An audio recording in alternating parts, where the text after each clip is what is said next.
Ni Katiting ho ay wala ho, hindi po takot. Ito pong si Vice President Sara Duterte. Dito po sa naging banta ni Ombudsman Jesus Crispin Remulla na kanyang muling ipasisilip ito hong sinasabing confidential funds ng Vice Presidente na nauna na pong naimbestigahan dyan po sa mababang kapulungan ng Kongreso at yun nga ay umabot pa sa impeachment case mga kababayan. So sabi po ni VP Sara, kung silipin niya, hindi lang, wag niya na silipin. Iharap niya sa kanyang pagmumukha. Tignan niya na, iharap niya na at bulat-latin niya na gusto. Wag niya na pong silipin. So yan po ang reaksyon ni VP Sara Duterte na kung saan ay talagang ibinabandera po ni Ombudsman Remulla na isa po sa kanyang prioridad ay tingnan ito pong confidential funds ng Vice Presidente. At yun nga ho, titignan daw, iimbestigahan at kung hanggat maaari ay ipapaprosecute. Bagamat aminado ang ombudsman na hindi niya pwedeng ipatanggal. Dahil sa alam naman ng lahat na ang Vice Presidente ay impeachable officer. Kailangan kung patatanggal siya ay dapat mo nang ma-impeach. Parang presidente ho yan. Presidente, yung Vice Presidente, yung mga maestrado ng Supreme Court, yung mga constitutional commissions, halimbawa, di ba, COMELEC, COA, etc. Yun lang, yung mga hindi pa pwede na basta-basta tatanggalin. At kasabay niyan ay sabi po ni VP Sara ay kung siya ho ang Pangulo, hindi niya raw po i-appoint ito pong si Remulla. So lumilitaw ho mga kababayan na parang sinasabi ng Vice Presidente ay hindi po kwalipikado. Ito pong si Remulla bilang ombudsman. Kasi yun po sabi niya. Sabi niya, kung ako presidente, hindi ko siya i-appoint. Yun po.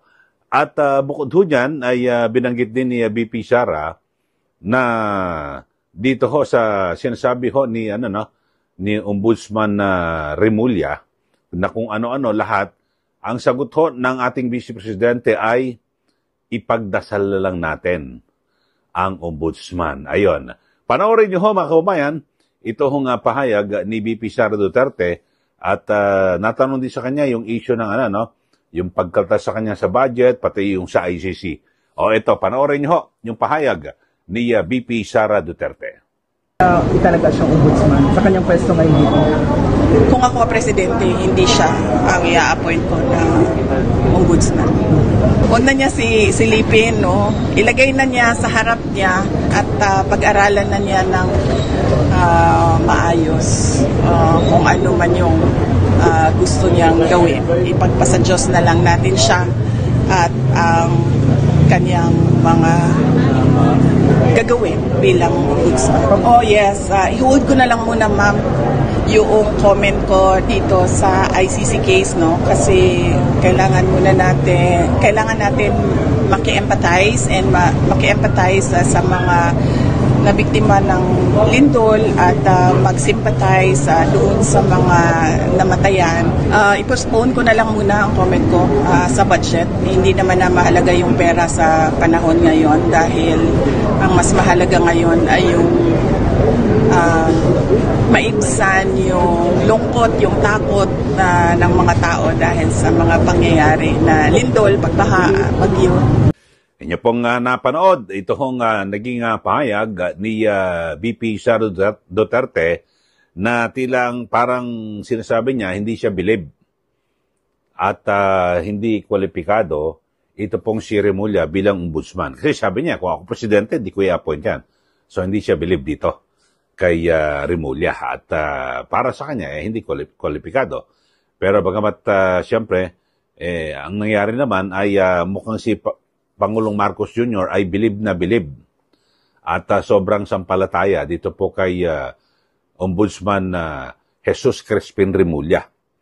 Kasi iba't iba ho mga perception nga ho rito na parang ito po ang pinaka-insurance, di ba? May mga ganun hong pahayag ng ilang mga observer na insurance na kung sakasakali ho ay maalis ho sa pwesto at matapos na po yung panunungkulan ni Pangulo Marcos Jr. sa 2028, ay maiiwan pa ho si Ombudsman Remulla. Kasi 7 years po, fixed term po yan ang termino ho ng Ombudsman.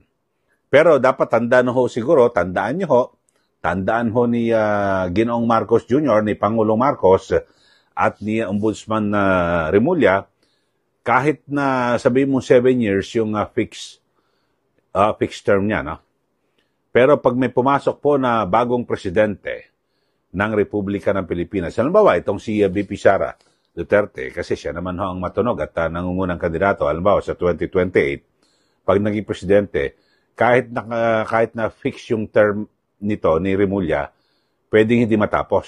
Anong gagawin?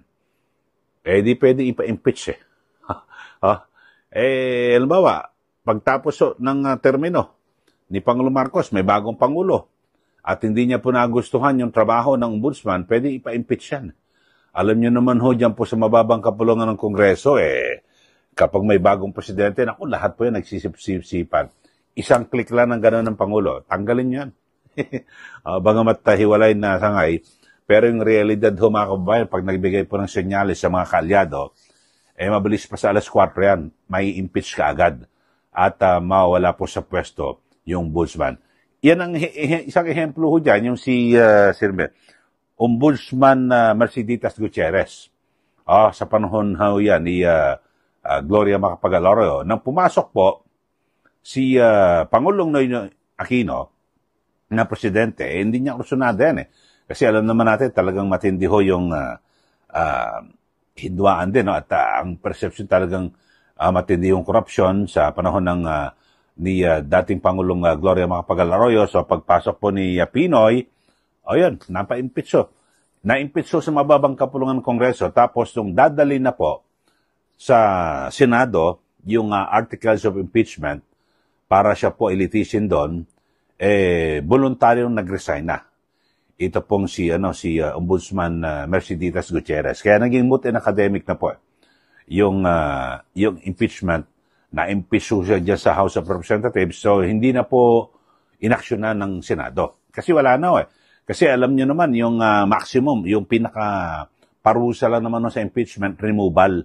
Tanggalin ka sa pwesto. Ganun lang naman. So, ang nangyari, nung na-impeach dyan sa House of Representatives, itong si Ombudsman Gutierrez, tapos nag-resign, wala nang paglilitis. Ganun po. So, ganyan hindi ho sabihin natin na nakataga sa bato na kahit na 7 years, yung termino ng isang ombudsman, halimbawa itong si Remulla, after 2028, kapag bago na po ang presidente at hindi ka aliado ni Marcos Jr., tapos ka kung hindi maganda ang iyong performance bilang ombudsman. Kaya sana gawin ho ni Ombudsman Remulla na tiyakin niya na siya po ay patas at 'di ba? Kasi kung maayos mo magiging performance niya, pag may pumasok na presidente, bakit naman siya tatanggalin, 'di ba?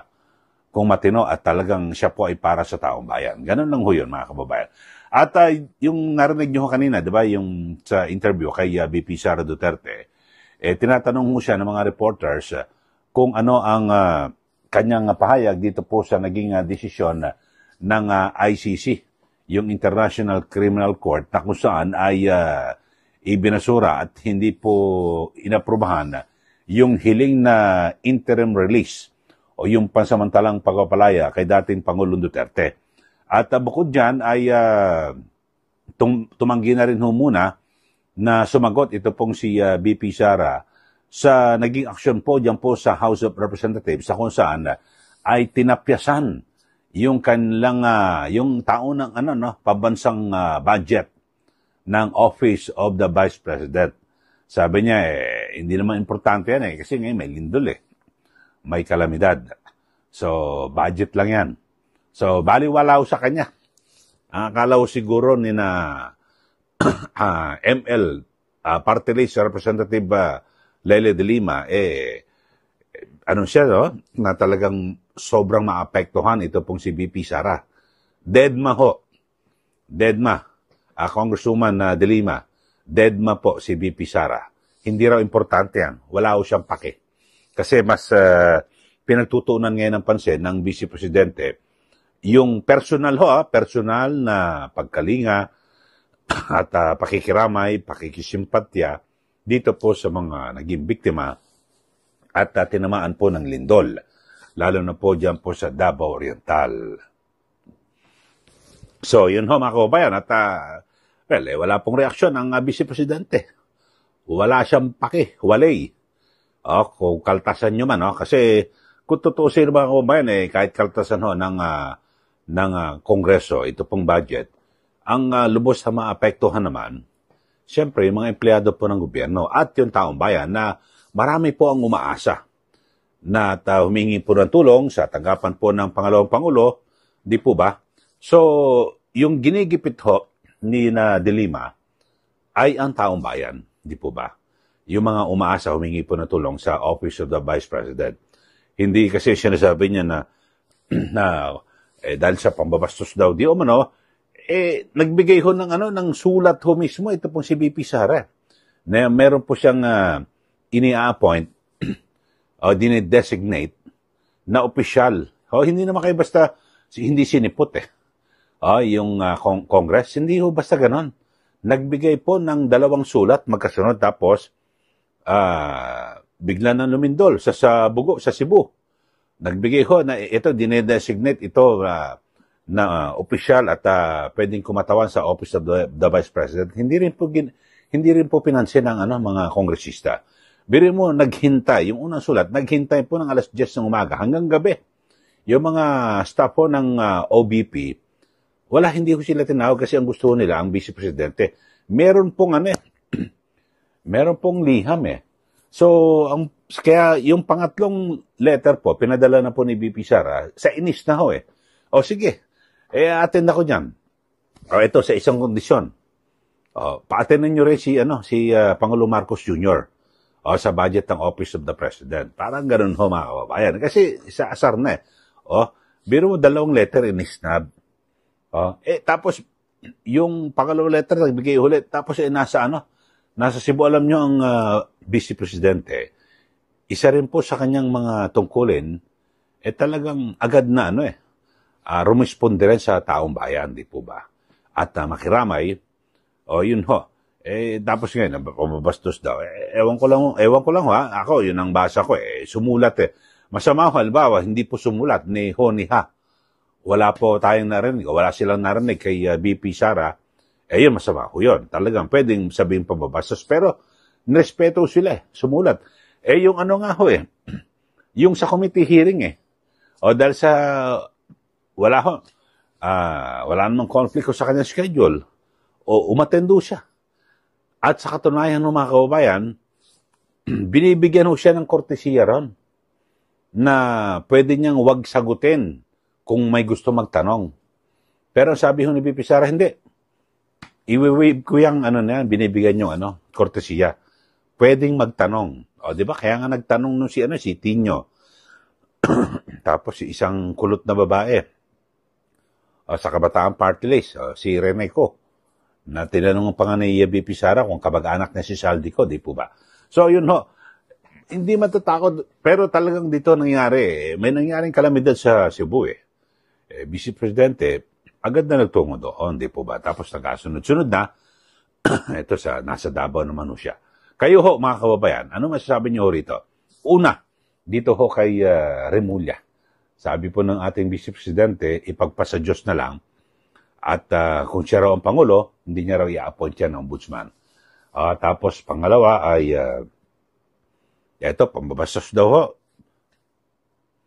Yung hindi raw ho pagsipot ni VP Sara Duterte sa plenaryo, yung pagdinigo ng kanyang budget. Sumulat naman ho Ako may kopya ako ng sulat I-search rin po. Meron may sulat. Pero sila po ang hindi pumansin. Ang gusto nila, aktual na pupunta. Kaya sa inis bakit si BBM, hindi nila naman sinasabihan nila na aktual na pumunta. Di po ba? Okay. So, sige, message na po kayo dito po sa ating channel at magbigay na ho kayo ng komentaryo dito po sa ating mga pinag-usapan, yung kay Remulla at yung sinasabing pagkaltas pagtapyas sa budget ni VP Sara Duterte, yung sa Office of the Vice President. Okay,